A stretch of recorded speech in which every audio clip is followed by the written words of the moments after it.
Ashama harkafune kamulta hordoftoota fi daawwattoota jirra miidiyaa neetwork oduu isinitti himaa oduu galgala kanaa qindeeffachuun kan isinitti himu ani Mitiraa Bayyaani jalqaba irratti hangafoota oduu.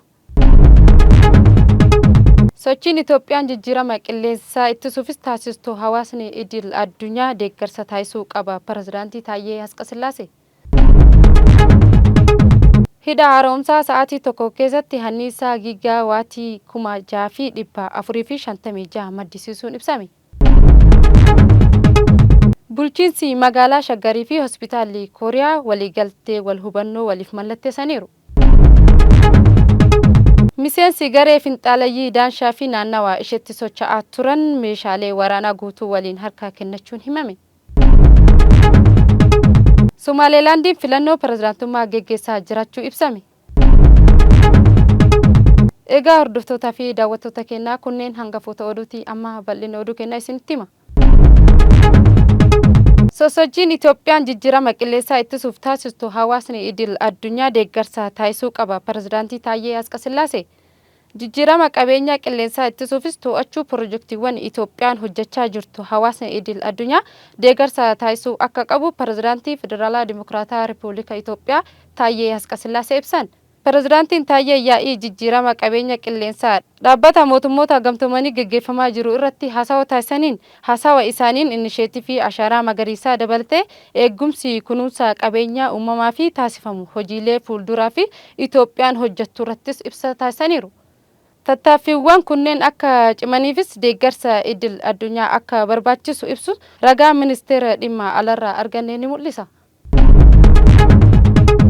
Hidha haaromsaa guddicha Itoophiyaa bara 2017 kanatti baatiiwwan sadan darbanitti sa'a tokko keessatti hanniisaa gigaawaatii 6,456 maddisiisuu ministeerri karooraa fi misoomaa beeksise. Ministeerri karooraa fi misoomaa dursaan garee xinxalaa dinagdee fi imaammataa obbo Haftaamuu Asfaaw kurmaanni jalqabaa bara 2017 sadarkaa biyyattii sa'aatii tokko keessatti hanniisaa gigaawaatii 6,456 maddisiisuun akka danda'amu himaniiru. Hanniisaa sa'aatii tokko keessatti maddee kun bara darbee yoo wal fakkaatu waliin madaalamu inerjii gigaawaatii 1,706.25 caalmaa akka qabu himaniiru. Inerjiin sa'aatii tokko keessatti oomisha gigaawaatii 6,456.56 keessa inerjiin gigaawaatii 4,300.58 tajaajila elektirikii Itoophiyaaf dabarsuus himan. Hanniisaan gigaawaatii 305.34 sa'aatii tokko keessatti instituutii gurguddoofis dabarfamuu himan. Giddugala daataafis hanniisaan gigaawaatii 886.74 dabarfamuuf kaasaniiru.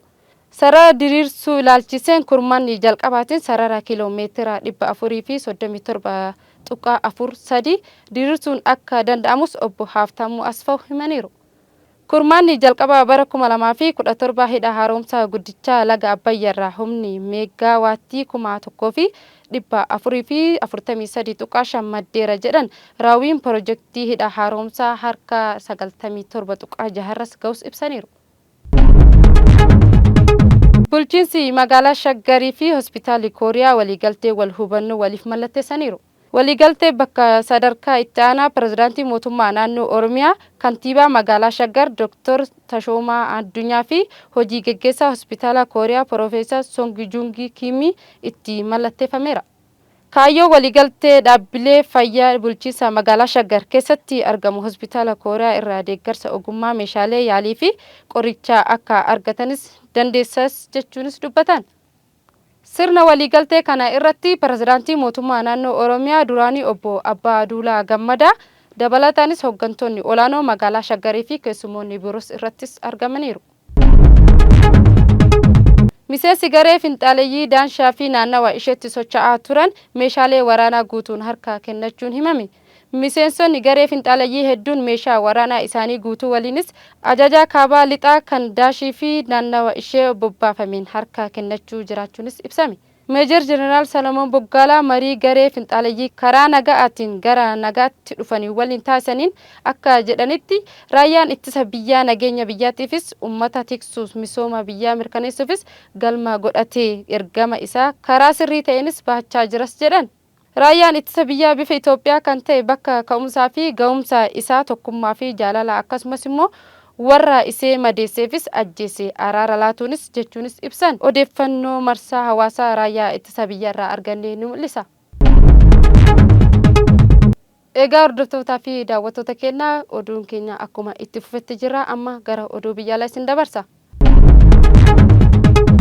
Bulchiinsi bara 1991 walabummaa labsiin hanga amma beekamtii idil addunyaa hin arganne Somaalilaandiin guyyaa har'aa filannoo pirezidaantummaa afuraffaa gaggeessaa jirti. Bal'inni oduu kana Lammiisireetu dhiyeessa. Biyyi bara 1990 takka Somaaliyaa irraa cittee biyya taatee ifiniif bulchuu jalqabde Somaalilaandii erga biyya taatee buluu jalqabde kaasee filannoo pirezidaantummaa marsaa sadiin gaggeessanii kan turan yoo ta'u filannoo pirezidaantummaa marsaa afuraffaa guyyaa irraa gaggeeffachaatii jirti. Filannoo pirezidaantummaa kanas waggaa torbaan kan gaggeessan yoo ta'u filannoo pirezidaantummaa marsaa afuraffaa kunis bara 2022 keessa adeemsifamuuf ture sababa hanqina baajataatii fi teeknikaa boordii filannoo Somaalilaandii mudateen irraa utaaluudhaan filannoo marsaa afuraffaa sadaasa 13 bara 2024 roobii irraa buufata filannoo 2648 keessatti baay'ina uummataa miliyoona takka tuqaa lama ol ta'uun sagaleen kennamaati jira. Somaalilaandii bara 1990 takka Somaaliyaa irraa cituun biyya taate haayif bulchituu malee hanga ammaatti beekamtii biyyummaa tan argatii yoo ta'u bara 2024 kana keessa waliigaltee hulaa galaanaa fayyadamuu Itoophiyaa wajjin yoo mallatteessitu Itoophiyaanis beekamtii biyyummaa akka kennituuf waadaa seenteefiti jirti. Filannoo ammaa gaggeeffamaa jiru kanaan pirezidaantii Somaalilaandii Musee Bihii Abdiitii fi hooggantoonni paartilee morkattoota Abdurrahmaan Mohammad Abdullaahiitii fi akkasumas Faisal Ali Hussein faan wal morkataatii jiru. Egaa hordoftoota fi daawwattoota jirraa miidiyaa niitoorkii oduun galgala kanaaf qindeeffanne asumarratti goolabne oduu faana kan isin faana ture ani Misraa Bayaani qophii naafaan jirraa miidiyaa niitoorkii irraa itti fufuu gama kootiin nagaatti.